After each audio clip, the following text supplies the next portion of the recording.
होगी। चले स्टार्ट करते हैं क्वेश्चन नंबर 1 से।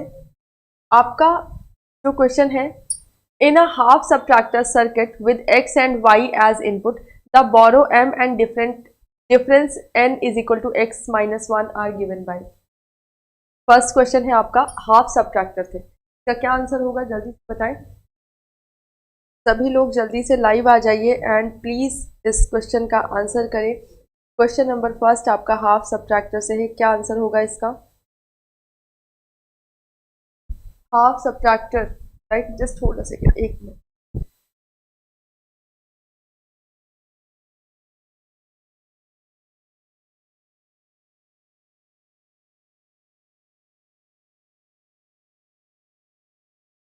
चलिए, हाफ सबट्रैक्टर सबको पता है। हाफ सबट्रैक्टर में जो सर्किट बनता है वो आपका बोरो एंड आपका डिफरेंस। सबट्रैक्टर में क्या होता है, बोरो एंड, और अगर हाफ सबट्रैक्टर है तो सिर्फ दो ही इनपुट होंगे, ए एंड बी। मान लीजिए X Y input and X की वैल्यू 0 0 0 1 1 0 एंड 1 1, यही चार वैल्यू होंगी। बोरो क्या होगा, डिफरेंस क्या होगा। 0 माइनस 0 करने पे कोई भी कुछ भी बोरो करने की जरूरत है, कुछ भी डिफरेंस नहीं आएगा। लेकिन 0 माइनस 1 करेंगे अगर, तो यहाँ पे हमें 2 बोरो करने की जरूरत है, मतलब 1 बोरो करने की जरूरत है, तो हमने 1 बोरो किया, कितना आया 2 माइनस 1 1 आ गया, तो 1 डिफरेंस आ गया। 1 माइनस 0 कुछ भी बोरो नहीं किया, लेकिन आपका जो डिफरेंस है, सॉरी, कुछ भी बोरो नहीं किया और डिफरेंस क्या हो जाएगा 1। 1 माइनस 1 में कुछ भी बोरो नहीं किया और डिफरेंस भी क्या हो जाएगा। ये आपकी टेबल बन रही है सी। डिफरेंस की टेबल अगर आप देखेंगे तो आपको x एक्सॉर y मिलेगा। क्या मिलेगा, x एक्सॉर y। तो n आपका डिफरेंस है, x एक्सॉर y जहां पे भी है समझ लीजिए ये तीनों ऑप्शन एक तरह से करेक्ट हो सकते हैं। अगर इस टेबल को देखेंगे तो इसमें आपको क्या मिलेगा, x बार y, x बार y, तो x बार y and x XOR y, ये आपका सही हो जाएगा, x बार y and x XOR y, C option यहाँ पर। इसी तरह से सिंपल क्वेश्चन ही आपसे पूछे जाते हैं, कोई भी लेंदी क्वेश्चन या टफ क्वेश्चन आपसे नहीं पूछे। ठीक है, चलिए क्वेश्चन नंबर 2 पे चलते हैं। जो लोग इस क्लास को अभी नहीं देख रहे, प्लीज बाद में इस क्लास को जरूर देखिएगा। मोस्ट इंपॉर्टेंट क्लास है। जो भी आपने sequential circuit and combinational circuit में पढ़ा है, उसमें आपने कितना पढ़ा है, कितना आपको आया है, किस तरह से क्वेश्चन पूछे जाते हैं, वो सारी चीजें इस क्लास में आपकी। ठीक है, चले फर्स्ट है, the output of the circuit shown in figure is equal to. Circuit है, इस सर्किट में क्या आउटपुट आएगा वो आपको बताना है। तो सिंपल एक सर्किट दिया गया, इसका आउटपुट आपको निकालना है। तो यहाँ पे क्या है, A B bar and A B bar, C आपका क्या है, ए बी बार, और क्या किया है हमने, एक्सनॉर। एक्सॉर, ये एक्सॉर का गेट है, बट ये जो सर्कल बना है इसकी वजह से ये क्या हो गया, एक्सनॉर। एक्सनॉर का साइन होता है दिस वन, ये हो गया ए बी बार का एक्सनॉर। ये भी क्या है, ए बी बार का एक्सनॉर, ए बी बार का एक्सनॉर, और ये दोनों, इन दोनों का भी क्या हुआ है, एक्सनॉर, इन दोनों का भी एक्सनॉर। नाउ अगर आप ये जो इक्वेशन बनी है वो कुछ ऐसे बन गई है आपकी, ए एक्सनॉर ए वाली इक्वेशन बनी है, ए एक्सनॉर ए, क्योंकि ये वैल्यू भी सेम है, ये वैल्यू भी सेम है, मतलब इसका आउटपुट और इसका आउटपुट दोनों का सेम ही आएगा, क्योंकि A XNOR B bar and A XNOR B bar दोनों सेम है। तो ये वाली सिचुएशन है। इस वाली सिचुएशन को आप ऐसे लिख सकते हैं, ए बार प्लस ए ए, या फिर इसको लिख सकते हैं ए बार प्लस ए, और आपको पता है ए बार प्लस ए की वैल्यू क्या आती है, 1। ए बार प्लस ए की वैल्यू आती है 1, तो इसकी वैल्यू भी आपकी क्या आएगी, सेम आएगी। करेक्ट आंसर हो जाएगा, वो हो जाएगा 1 इज अ करेक्ट। चले नेक्स्ट है question number 3, in which of the following adder circuit the carry propagation delay is eliminated. इनमें से कौन सा आपका सर्किट है एडर का जिसमें कैरी प्रोपोगेशन डिले पे काम होता है, कैरी प्रोपोगेशन डिले को आपका रिमूव किया जाता है। तो यहाँ पे कैरी लुक अहेड एडर की अगर बात करेंगे तो कैरी लुक अहेड एडर में कैरी प्रोपोगेशन डिले आपका रिमूव किया जाता है, एलिमिनेट किया जाता है। क्वेश्चन नंबर 4 है, how many inputs are required in full adder circuit. Full adder circuit में आपका एक दो तो नंबर, 2 बिट हम ऐड कर रहे हैं और एक आपका क्या आता है, कैरी, तो कितने बिट का नंबर हो जाएगा, 3। तो टोटल कितने इनपुट होने चाहिए? 3, राइट। क्योंकि आपका कभी भी कैरी की बात करेंगे तो 1 बिट ही कैरी आएगा, ठीक है। तो टोटल इनपुट कितने हो जाएंगे? 3 इनपुट।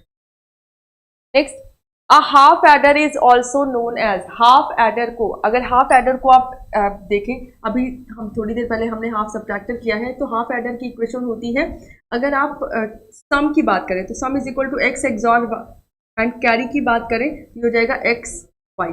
और इसका अगर सर्किट ड्रॉ करेंगे तो सिंपल आपका ये एक एक्सॉर हो गया, आपका एक्स एक्सॉर वाई, ये एक्स है और ये वाई, और इसी एक्स और वाई को हमने क्या करना है? एंड गेट, और ये आपका हो जाएगा, ये हो जाएगा सम, ये आपका आ गया कैरी। इसको अगर आप सर्किट बोल सके तो ये क्या आप इसको एक्सॉर सर्किट बोल सकते हैं? कौन सा गेट यूज हो रहा है? एक्सॉर गेट यूज हो रहा है, तो कौन सा सर्किट होगा ये? XOR circuit. तो डी ऑप्शन आपका क्या हो जाएगा? D is the correct option, XOR circuit इसको हम बोल सकते हैं, क्योंकि हाफ एडर में सम एंड कैरी की वैल्यू ये आ रही है, अगर आप टेबल से के मैप से बनाएंगे, उसके बाद इसको जब इंप्लीमेंट करेंगे तो ये सर्किट बन रहा है, और हमें कौन सा मेन आपका कौन सा गेट है? एक्सॉर गेट, ठीक है। चलो नेक्स्ट है question number 6, S is equal to x Y z and C is equal to x, मतलब S sum and C carry, represent the sum and carry function of a full adder circuit. Which of the following option best represent x y z and मतलब sum and carry, इनमें से कौन सा function आपका sum and carry को represent करता है, best represent करता है? सी, अगर आप sum and carry की इक्वेशन देखें तो दो इक्वेशंस आप sum and carry की बना सकते हैं। सम, अगर फुल एडर सम की बात करते हैं तो उसकी जो इक्वेशन आती है वो आती है a XOR b XOR c। अगर आप x y z लेंगे तो x XOR y XOR Z, right, x Y Z ही ले लें क्योंकि आपके क्वेश्चन में X XOR Y XOR Z ये इक्वेशन बनती है, ये है आपके सम की इक्वेशन। कैरी की क्या इक्वेशन बनती है? तो कैरी की इक्वेशन है x y plus y z plus z x, right. Now ये तो हुई जब फुल एडर आप डायरेक्ट यूज करते हैं, लेकिन जब अगर आप दो हाफ एडर यूज करेंगे तो आपने देखा था, आप अगर दो हाफ एडर यूज करते हैं, एक हाफ एडर आपका ये हो गया जिससे आपका x और y जा रहा है, x एंड y, तो ये हो गया x एक्सॉर y, और यहीं से आपका क्या जा रहा है? x y, ये क्या है आपका? x y, क्योंकि एक हाफ एडर हम यूज करें, एक आपका ये हाफ एडर हो गया, दूसरा हाफ एडर आपका z यहाँ पे यूज करेंगे, यहाँ पे x एक्सॉर y जाएगा, और मान लीजिए ये z है, z भेजा या x XOR y XOR, x XOR y यहाँ से जा रहा है, z यहाँ से जा रहा है। तो अब यहाँ पे आपका क्या है? एक्स वाई है, और इसको भी हमें क्या करना है? एक्सॉर करना है, सॉरी एंड करना है, क्योंकि हम दो हाफ एडर यूज करें। मैं इसलिए बता रही हूँ क्योंकि ये भी इक्वेशन आ सकती है और एक इक्वेशन आपकी ये भी आ सकती है, राइट। एक तो हो गया आपका एक्स वाई, और दूसरा यहाँ से जब इसको यूज करेंगे तो ये हो जाएगा एक्स एक्सॉर वाई, और यहाँ पे आ गया जेड, तो एक्स एक्सॉर वाई जेड। एक इक्वेशन आपकी सम की कैरी की ये भी बनती है कि x y plus x XOR y and, ये इक्वेशन ही बनती है।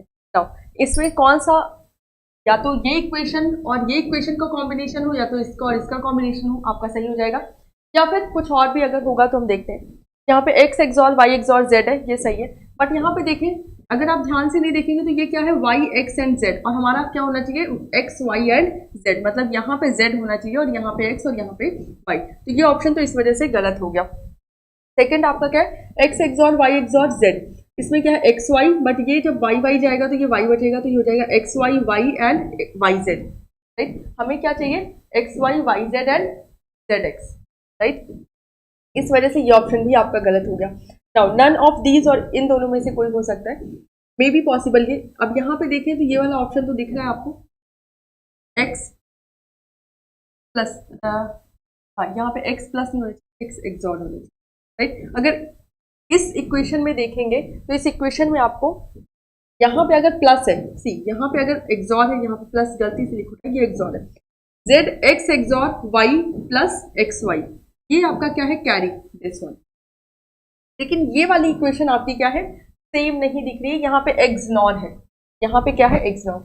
एक प्रॉपर्टी अगर आप लोगों को पता हो तो अगर आप ट्रुथ टेबल बनाएंगे एक्सनॉर और एक्सॉर की 3 वेरिएबल्स या ऑड वेरिएबल्स के लिए, जैसे एक्स वाई एंड जेड है, right, x y and z है, तो आपको एक बार आप x XOR Y XOR z और दूसरा आप x XNOR y XNOR z की ट्रुथ टेबल देखेंगे तो सेम आएगी, क्योंकि जब ऑड वैल्यूज होती हैं तो आपका एक्सनॉर और एक्सॉर की वैल्यू क्या होती है, सेम होती है। कैसे, इसको देखते हैं, 0 0 0 0 0 1 0 1 0 0 1 1, ठीक है। आगे अभी मैं कॉम्बिनेशन बना रही हूँ, जगह नहीं है।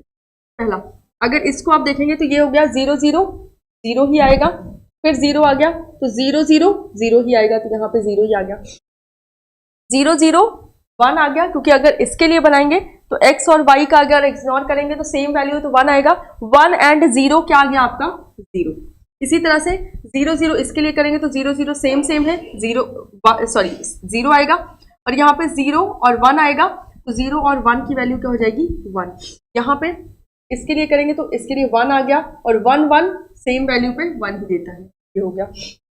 नेक्स्ट 0 1 पे अगर ये करेंगे तो ये 1 आ गया, राइट, 0 1 पे 1 आएगा, एंड 1 एंड 0 अगेन 1 आ गया आपका, राइट। यहाँ पे अगर करेंगे तो 0 1 पे 0 और 0 एंड 0 आपका क्या आ जाएगा 1 आ जाएगा। तो इस तरह से अगर आप पूरी ट्रुथ टेबल बनाएंगे इसकी तो वैल्यूज क्या होंगी सेम। यहाँ पे देख लीजिए 0 1 पे क्या आएगा, इसके लिए 1 आएगा, और जैसे ही 1 आ गया तो 1 1 क्या आ जाएगा 0। यहाँ पे 0 1 पे क्या आ गया 0, राइट, एंड 0 1 पे क्या आ गया 0। ये मैंने 4 के लिए बना दिया है। अब आगे आप 1 0 0 1 0 1 एंड 1 1 0 एंड 1 1 1 इसके लिए भी बनाएंगे तो सारी वैल्यूज आपके सेम, ये वैल्यूज और ये वैल्यूज क्या आएंगी सेम आएंगी। तो हमेशा याद रखिए ये एक प्रॉपर्टी है कि x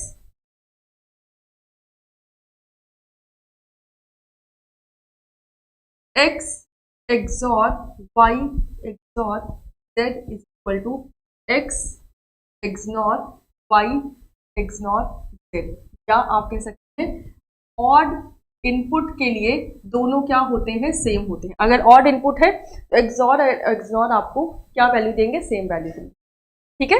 इसकी वजह से कौन सा ऑप्शन करेक्ट हो जाएगा आपका सी, राइट। यहाँ पे अगर एक्सनॉर नहीं होता तो आपका नन ऑफ दीज होता। नेक्स्ट है क्वेश्चन नंबर 7।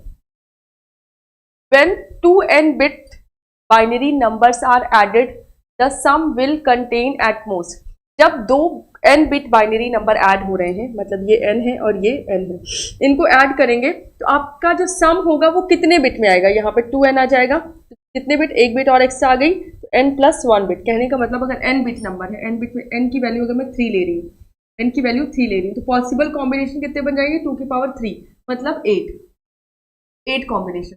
तो 0 0 0 से लेकर लास्ट कॉम्बिनेशन होगा 1 1 1, राइट। और अगर हम n बिट का नंबर ऐड करें तो मान लीजिए मैंने n बिट का नंबर ये लिया, n बिट का नंबर ये लिया, अब इसको अगर मैं ऐड करूंगी तो कितने बिट का नंबर आएगा n प्लस 1 बिट का। ये हो गया आपका 0, यहाँ पे हो गया 1, यहाँ पे हो गया आपका 1, और ये भी आ गया 1, ये हो गया आपका, राइट। तो इसको ऐड करने पे n बिट के नंबर को ऐड करने पे एक बिट एक्स्ट्रा आपकी आ जाती है कैरी, राइट। तो n प्लस 1 बिट्स। नेक्स्ट आपका है the output of 2 inputs multiplexer connected back to one of its input as shown in the figure. देखें ये आपका मल्टीप्लेक्सर है, इजी क्वेश्चन ही पूछे जाते हैं इससे, और ये बहुत इजी क्वेश्चन है। आपसे पूछा ये जो डायग्राम है कि इनमें से किसको रिप्रेजेंट करता है, डी फ्लिप फ्लॉप को रिप्रेजेंट करता है, या डी लैच को, या हाफ एडर को, या मल्टीप्लेक्सर को। हाफ एडर या मल्टीप्लेक्सर, डी मल्टीप्लेक्सर की बात करेंगे तो डी मल्टीप्लेक्सर को तो बिल्कुल रिप्रेजेंट नहीं कर सकता, क्योंकि देखिए यहाँ पे 2 इनपुट जा रहे हैं और एक ही आउटपुट आ रहा है, तो डी मल्टीप्लेक्सर तो हो ही नहीं सकता। यहाँ पे अगर एक इनपुट होता और 2 आउटपुट हो रहे होते तब तो एक बार डी मल्टीप्लेक्सर हम कर सकते थे। हाफ एडर की बात इसलिए नहीं कर सकते क्योंकि हाफ एडर में आपका एक्सॉर होना जरूरी, यहाँ पे कोई भी एक्सॉर गेट नहीं लगा है, सिंपल जो आउटपुट है उसी को हम एज अ इनपुट दे रहे हैं, ठीक है। तो हाफ एडर भी आपका नहीं होगा, कोई भी एक्सॉर नहीं हो रहा है। डी फ्लिप फ्लॉप या डी लैच, अब डी फ्लिप फ्लॉप या डी लैच में से ही आपका दोनों में से कुछ एक होना चाहिए। फ्लिप फ्लॉप कब होता है, जब आपका यहाँ पे इनेबल बटन भी हो। कहीं आपको इनेबल बटन दिख रही है, इनेबल बटन में आपका कौन सी बटन होनी चाहिए? क्लॉक। और क्लॉक पल्स को हम कैसे रिप्रेजेंट करते हैं? अगर हमारी क्लॉक पल्स होती तब तो आपका ये क्या बन जाता? Flip flop. लेकिन यहाँ पे कोई क्लॉक पल्स भी नहीं है, तो हम ये कॉमन सेंस लगा सकते हैं कि इसका बेस्ट सूटेबल ऑप्शन क्या है? डी लैच है। ठीक है, अभी मैं इसको करके भी दिखाऊंगी कि डी लैच कैसे बन रहा है।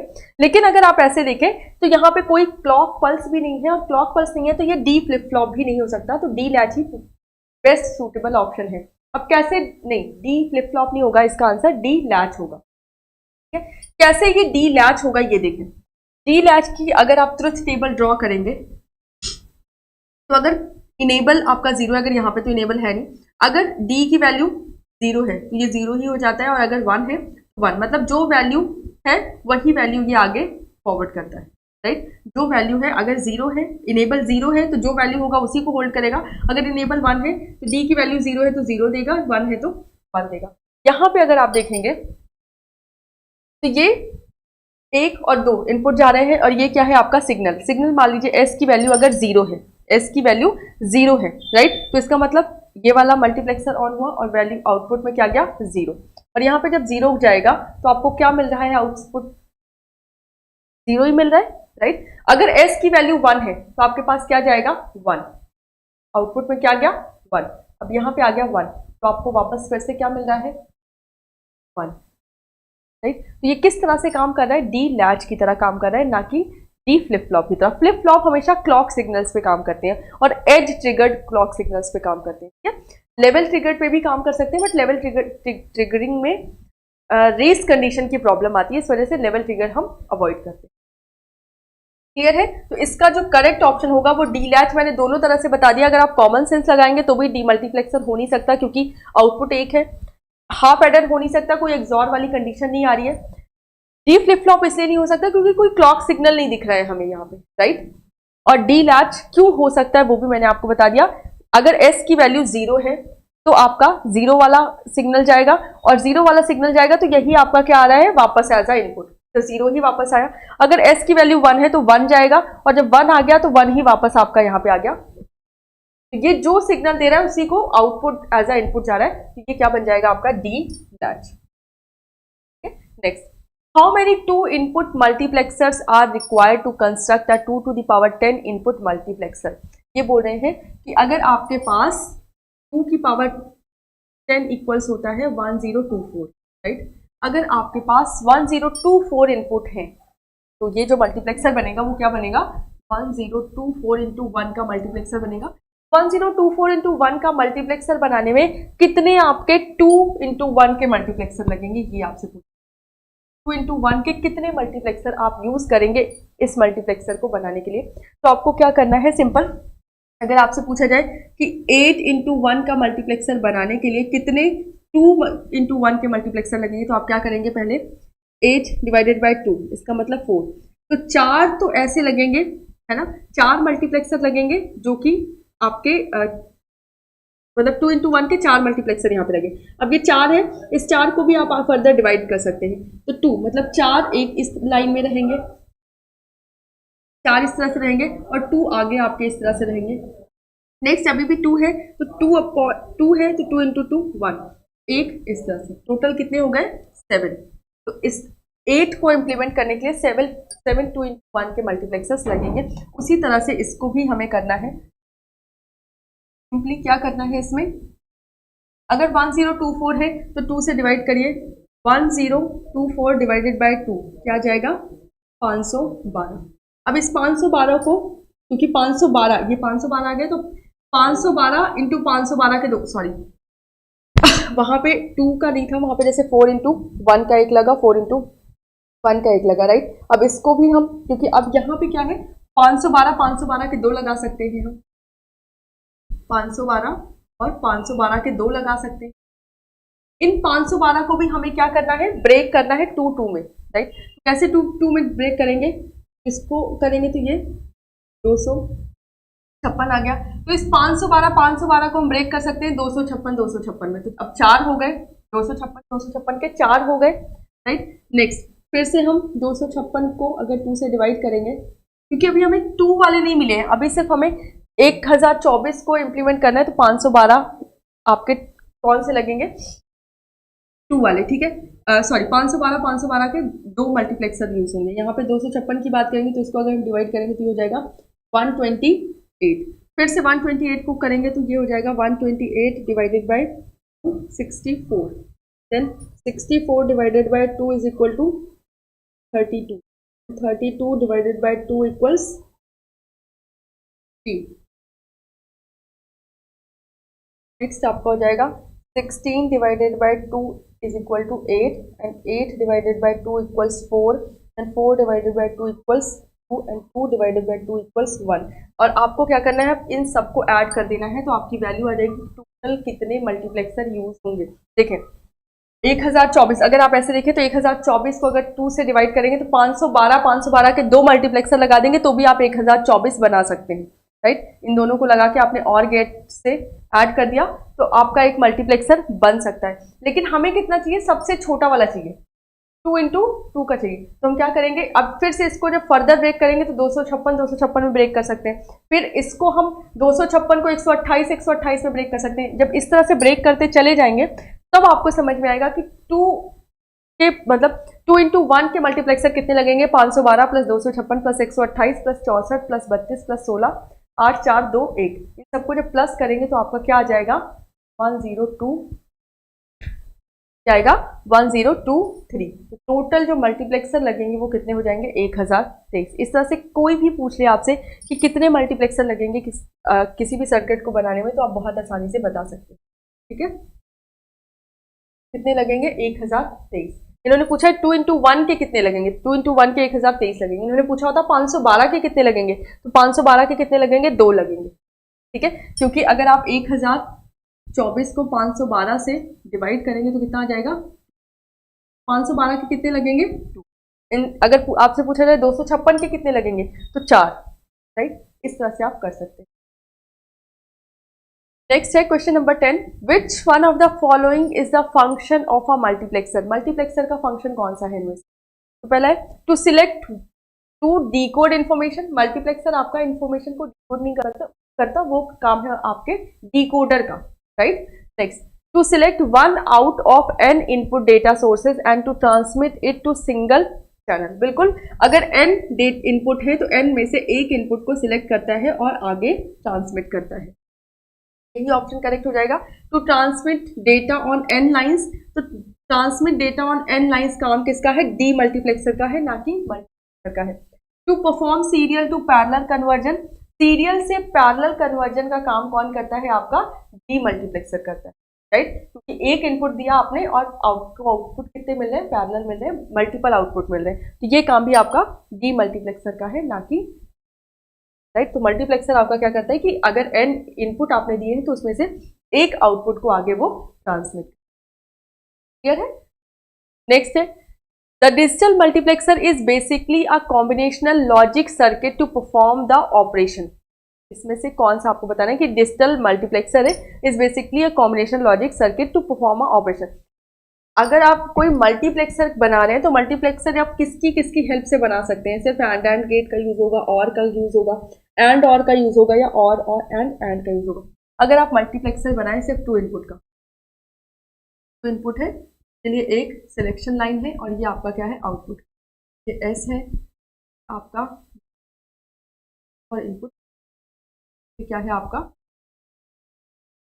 अगर इसका हम आउटपुट बनाए तो यहाँ पे जो के मैप के थ्रू आपकी वैल्यू आएगी वो आ जाएगी एस बार, तो इक्वेशन आएगी S bar I0 plus S I1, right, ये इक्वेशन आएगी।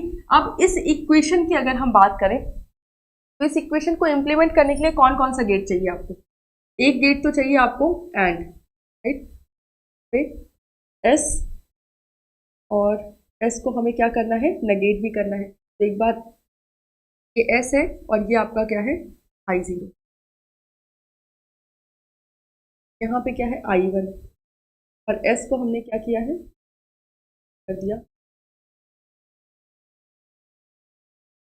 I1 मान लीजिए,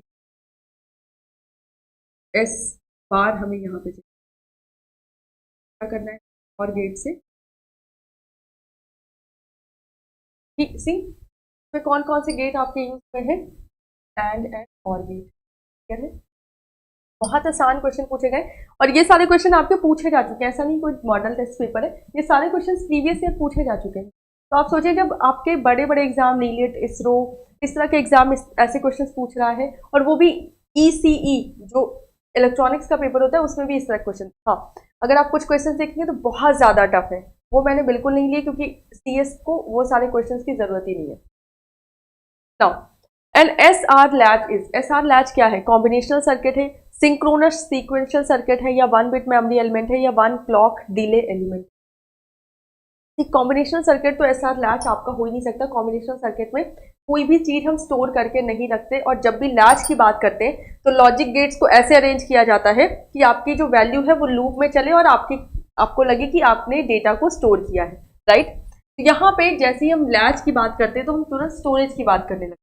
ये एक सीक्वेंशियल सर्किट है, लेकिन एक सिंक्रोनस सीक्वेंशियल सर्किट नहीं है, राइट। ये क्या है? एक 1 बिट मेमोरी। क्या है? 1 bit memory element. 1 clock delay element भी नहीं है, सिंक्रोनस सीक्वेंशियल सर्किट भी नहीं है, और कॉम्बिनेशनल सर्किट भी नहीं है। सिंक्रोनस सीक्वेंशियल सर्किट की अगर हम बात करेंगे, यहाँ पे हम बात करते हैं synchronous counter and asynchronous counter, ठीक है, या रजिस्टर की। क्वेश्चन नंबर 13 है आपका, the initial contents of the 4 bit serial in parallel out right shift register shown in this. ये आपका कैसा रजिस्टर है? Serial in and parallel out, मतलब वैल्यूज तो सीरियली जा रही हैं बट सारी वैल्यूज आएंगी कैसी? पैरेलली आएंगी, right. Now after 3 clock pulses are applied the content of the shift register will be. 3 clock pulses जब अप्लाई हो जाएंगी उसके बाद इसकी वैल्यू क्या होगी, ये आपको बताना है। नाउ आपको जो डेटा क्या है वो है 0 1 1 0। अब इस डेटा को ही हम आगे फर्दर देंगे। देखिए, फर्स्ट क्लॉक पल्स, ये सीरियल इन है, फर्स्ट क्लॉक पल्स में क्या होगा? डेटा क्या है आपका? 0 0 1 1, राइट। और जो इनपुट होगा, ये मैं यहाँ पे लिख रही हूँ, जो हम इनपुट करेंगे, इनपुट क्या करेंगे? इनपुट हम एक्सॉर, किसका XOR? This bit and this bit. इस पोजीशन पे जो भी बिट्स होंगी उनका एक्सॉर करके हम इनपुट करेंगे, राइट। तो पहले आपका ये था, नेक्स्ट अब करेंगे तो हमें क्या करना है? राइट शिफ्ट करना है। तो यहाँ पे इस पोजीशन पे ये बिट आ गई, इस पोजीशन पे आपकी कौन सी बिट आ गई? ये आ गई, इस पोजीशन पे आपकी ये बिट आ गई। ये वाली बिट किस पोजीशन पे जाएगी? फर्स्ट पोजीशन पे। लेकिन यहाँ पे क्या है आपका? एक्सॉर, और 1 और 0 को अगर आप एक्सॉर करेंगे, नेक्स्ट आपका क्या जाएगा? 1 और 0 को अगर आप एक्सॉर करेंगे तो क्या वैल्यू जाएगी? 1 जाएगी। यहाँ पे आपकी आ गई 1, आपकी आ गई 1। नेक्स्ट अगर हम बात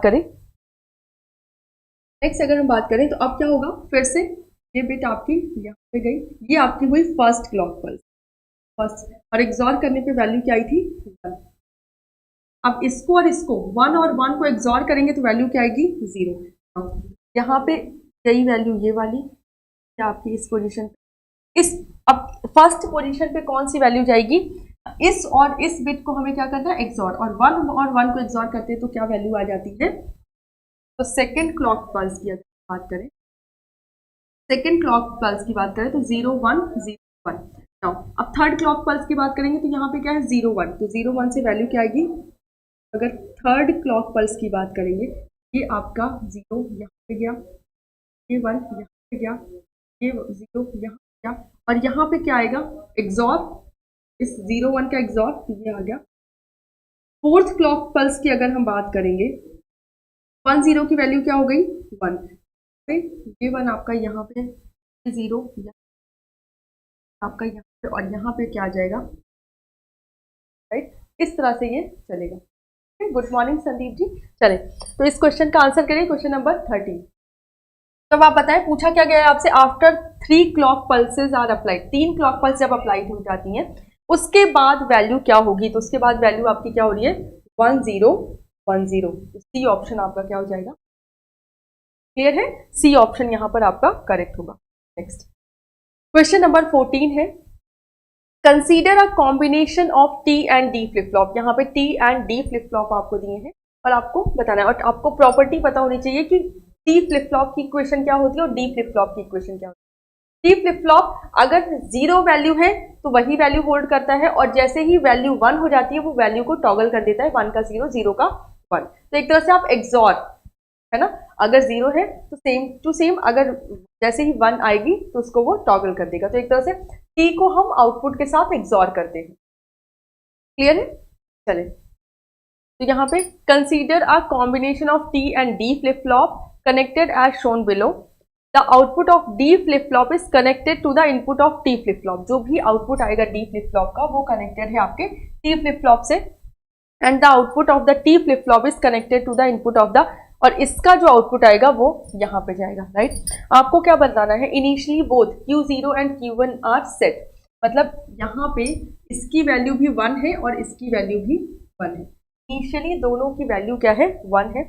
before the first clock cycle the output, आपको आउटपुट बताना है, और आउटपुट में आपको कुछ इस तरह से स्टेटमेंट्स दिए गए हैं कि Q1 Q0 after the third cycle ये हो जाएगा, फोर्थ साइकिल के बाद ये हो जाएगा। थर्ड साइकिल सिंपल ये पूछ रहे कि Q1 और Q0 third and fourth cycle के बाद क्या हो जाएंगे, उनकी वैल्यू क्या आएगी, बस यही आपसे पूछा जा रहा है, राइट। चले, तो यहाँ पे हमें क्या करना है, फर्स्ट साइकिल जब पहली साइकिल कंप्लीट नहीं हुई थी तो वैल्यू क्या थी, सेट, मतलब 1 1। अब क्या करना है, जब फर्स्ट टाइम साइकिल होगी या फर्स्ट टाइम आपका ये लूप चलेगा तो सी Q1 की वैल्यू क्या है, 1। अब क्योंकि क्लॉक पल्स अप्लाइड है, ये दोनों ही में 1 1 जाएगा, क्लॉक पल्स जब हाई होगी तो दोनों ही एक्टिव होंगे। यहाँ पे 1 गया, अब ये 1 कैरी फॉरवर्ड हो जाएगा इसके इनपुट में, राइट। ये आपका कहाँ पे जाएगा, यहाँ पे, और यहाँ पे क्या है 1, ये क्या है 1। अब ये 1 कहाँ पे जाएगा, यहाँ पे, राइट, यहाँ पे। लेकिन आपको पता है कि जब भी टी का आउटपुट आता है, टी का आउटपुट नेक्स्ट आउटपुट क्या होगा, इस इनपुट को, मतलब जो वैल्यू Q की है और T की, इसको एक्सॉर करेंगे तो Q1 की वैल्यू यहाँ पे क्या आ जाएगी, 0। जब फर्स्ट क्लॉक पल्स अप्लाई होगी तो Q1 की वैल्यू क्या होगी, यहाँ पे 0। अब ये वैल्यू आ गई, ये वाला 1 यहाँ पे जाएगा, राइट, D के पास, और ये 1 यहाँ पे अगेन आ जाएगा। Q0 की वैल्यू 1 होगी एंड Q1 की वैल्यू क्या होगी, Q0 की वैल्यू क्या होगी, Q0 की वैल्यू 1 है, हमें सीक्वेंस रखना है ना, Q0 and Q1, Q0 and Q1, and Q1 की वैल्यू क्या है, Q1 की वैल्यू क्या है, राइट। ये वाला 1 यहाँ पे चला गया।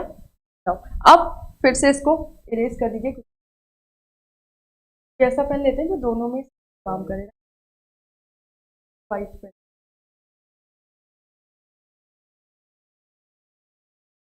ब्लू लेते हैं, ब्लू, बट ब्लू यहाँ पे सही नहीं चलेगा, पिंक, पिंक सही चलेगा दोनों। चलो,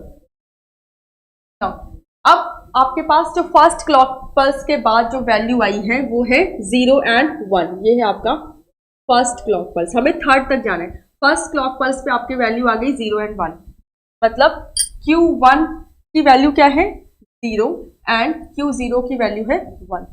क्या आपका Q1 है, Q1 की वैल्यू 0 है, Q0 की वैल्यू, तो Q0 जाएगा यहाँ पे हो गया 1, एंड 1 एंड 0, 1 एंड 0 का एक्सॉर करेंगे तो आउटपुट क्या जाएगा यहाँ पे, 1। तो Q1 की वैल्यू इस बार क्या हो गई, 1, राइट, एंड ये वाला 0 आगे जाएगा, ये एज अ इनपुट, ये यही इनपुट जाएगा, ये वाला 0 आगे जाएगा, तो यहाँ पे आपका क्या आ जाएगा, आउटपुट 0। ये आ गया आपका, राइट। नाउ ये हो गई सेकेंड क्लॉक पल्स। अब थर्ड क्लॉक पल्स के लिए आपके पास जो वैल्यूज हैं वो क्या क्या है, 1 एंड 0, मतलब Q1 की वैल्यू 1 है एंड इसकी वैल्यू क्या है, अगेन ये वैल्यू जाएगी एज अ इनपुट, यहाँ पे आ गया 0, और 0 और 1 का एक्सॉर करेंगे तो आउटपुट क्या आ गया, 1, राइट। और ये वाला 1 जो है वो आगे जाएगा यहाँ पे, अब ये वाला 1 जब आगे गया तो यही 1 आपका एज अ आउटपुट आ जाएगा। तो Q1 और Q0 दोनों की वैल्यू क्या आ जाएगी, 1 1। थर्ड क्लॉक पल्स में जो वैल्यू आएगी वो होगी 1 एंड 1। फर्स्ट क्लॉक पल्स में ये थी, सेकेंड क्लॉक पल्स में ये, थर्ड क्लॉक पल्स में ये। अब फोर्थ क्लॉक पल्स भी हमसे पूछा गया है, तो फोर्थ क्लॉक पल्स में क्या वैल्यू आएगी उसको देखिए। फोर्थ क्लॉक पल्स में जो आपकी वैल्यू आएगी, अब यहाँ पे क्या है, 1 1, राइट, Q की वैल्यू भी 1 है और Q0 की वैल्यू भी 1। अब Q0 की वैल्यू एज ए इनपुट गई T में, ये 1 एंड 1 का एक्सॉर होगा तो यहाँ पे हो गया 0। अब ये 1 आपका यहाँ पे ट्रांसफर हो गया। अब ये 1 आपका जब यहाँ पे ट्रांसफर हो रहा है तो यहाँ पे जो वैल्यू आ जाएगी वो हो जाएगी 1, राइट। तो नेक्स्ट वैल्यू आएगी वो आएगी फोर्थ में, जो आपकी वैल्यू आएगी वो क्या होगी, थर्ड साइकिल में 1 1 एंड फोर्थ साइकिल में 0 1। थर्ड साइकिल में जो वैल्यू आएगी वो 1 1 आएगी एंड फोर्थ साइकिल में जो वैल्यू आई है वो आई है आपकी 0 एंड 1। क्लियर है? ये क्लियर है क्यों आ रहा है 0 1 1 1 कैसे आ रहा है? अगर ये चीज क्लियर है तो बहुत आसानी से इसको आप कर सकते हैं। तो क्वेश्चन 14 का बी ऑप्शन आपका करेक्ट हो जाएगा। थर्ड साइकिल में 1 1 and after the fourth cycle 0 1 value आपकी आ जाएगी।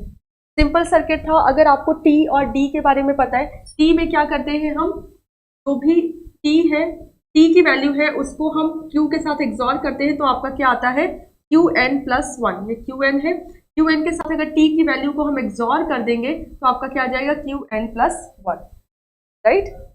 और डी में क्या है, डी और Q की वैल्यू आपस में सेम होती है, Q n plus 1 is equal to D, आप ये कह सकते हैं, या फिर Q n is equal to D.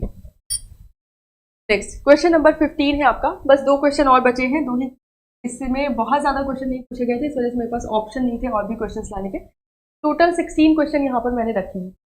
Now question number 15 है, to build a mod 19 counter the number of flip flops required. Mod 19 counter अगर आपको बिल्ड करना है तो total number of flip flops कितने रिक्वायर्ड होंगे। मान लीजिए n आपका मॉड है, n मॉड के अगर आपको काउंटर डेवलप करना है या काउंटर बनाना है, इम्प्लीमेंट करना है, यहाँ पे क्या हो जाएगा, लेस देन और इक्वल टू 2 की पावर n क्या है 19। अब स्मॉल n की वैल्यू आप रख के देखिए क्या आती है, 2 की power 4, 16 is not greater than 19, 2 की power 5, 32 is greater than 19, right. तो हमारे पास ऑप्शन नहीं है, हम क्या लेंगे 5 फ्लिप फ्लॉप लेंगे। 5 फ्लिप फ्लॉप में टोटल जो स्टेट्स बनेंगी, मैक्सिमम स्टेट्स बनेंगी 32। देखिए इसका क्या मतलब है, मॉड 19 काउंटर का मतलब कि टोटल नंबर ऑफ स्टेट्स कितनी है 19, right. Total number of states कितनी है 19, मतलब total number of clock pulse required होंगी उसको चलाने के लिए 19। तो 19 क्लॉक पल्स के लिए टोटल कितने फ्लिप फ्लॉप हमें चाहिए। तो अगर हमारे पास सिर्फ 4 फ्लिप फ्लॉप है तो सिर्फ 16 कॉम्बिनेशन बन सकते हैं उसके, लेकिन अगर हमारे पास 5 फ्लिप फ्लॉप्स है तो टोटल कॉम्बिनेशन बन जाएंगे 32, और 32 आप 19 32 के अंदर ही आ जाएगा, तो total number of flip flops आपके हो जाएंगे 5। ये आपको ऐसे करना है, कोई भी दे दे, अगर यहीं पे दे देता मॉड 25 तो भी आपका आंसर 5 फ्लिप फ्लॉप्स ही आता, राइट। अगर दे देता मॉड 33 तब आपका आंसर 6 आ जाता, क्यों, क्योंकि 32 तक ही 5 के अंदर है, 33 आपका किस में आ जाएगा नेक्स्ट, मतलब 6 बिट का नंबर है तभी आपका आगे जाएगा, ठीक है। चलिए लास्ट क्वेश्चन है question number 16। A shift register that shifts the bit 1 position to the right at each clock pulse is initialized to 1100 as shown in figure। ये आपको फिगर दिया हुआ है और आपको बताना है after which clock pulse will initial pattern reappear at the output, मतलब ये किस क्लॉक पल्स के बाद आपका यही सेम पैटर्न रीअपियर हो जाएगा, ये आपको बताना है, ठीक है। यहाँ पे जो मैंने क्वेश्चन रखे हैं वो आपका CS के अकॉर्डिंग हाई लेवल है, ठीक है। इस तरह का प्रश्न कभी भी नहीं पूछा गया है आपसे, बट आपको एक कॉन्सेप्ट समझाने के लिए कि अगर सीरियल इन पैरेलल आउट या सीरियल इन सीरियल आउट या parallel in parallel out, parallel in serial out, इस तरह का रजिस्टर आ जाए तो कैसे इसको हम सॉल्व करेंगे, ये समझाने के लिए मैंने ये क्वेश्चन आपका रखा हुआ है। आपके एग्जाम में ये हाईएस्ट लेवल है, मतलब होता है ना, कई बार होता है पेपर वर्स्ट बनता है हमारा, हमें हमेशा वर्स्ट के लिए प्रिपेयर होना है, लेकिन सोचना है कि बेस्ट ही जाएगी, hope for the best but prepare for the worst. तो ये इस तरह के क्वेश्चंस आपके डिजिटल इलेक्ट्रॉनिक्स से कंप्यूटर साइंस के पेपर में तभी आते हैं जब पेपर बहुत ज़्यादा टफ बनाना होता है। राइट। अदरवाइज बहुत आसान से जो ऊपर वाले क्वेश्चंस मैंने कराए हैं जिसमें आपके हाफ एड फुल एडर में कितने नंबर सॉरी कितने इनपुट्स यूज होंगे, या हाफ एडर की इक्वेशन क्या होगी, फुल एडर की इक्वेशन क्या होगी, या फिर आपका हाफ एडर को और कौन सा सर्किट बोल सकते हैं, इस तरह के क्वेश्चंस पूछे जाते हैं थ्योरेटिकल क्वेश्चन। लेकिन इस तरह का क्वेश्चन भी पूछा जा सकता है इन केस, क्या आप कह सकते हैं कि अगर ईसी के पेपर की बात करें तो ईजीएस्ट क्वेश्चन है उनके लिए, राइट। चलिए यहाँ पे आपका क्या है, 4 इनपुट दिए हैं Q0, Q1, Q2 and Q3, और इनकी वैल्यू क्या है, इस यहीं पे डायग्राम बनाऊंगी क्योंकि अगर दूसरे पेज पे गई तो फिर प्रॉब्लम हो जाएगी। हो जाएगा 1 1 1 0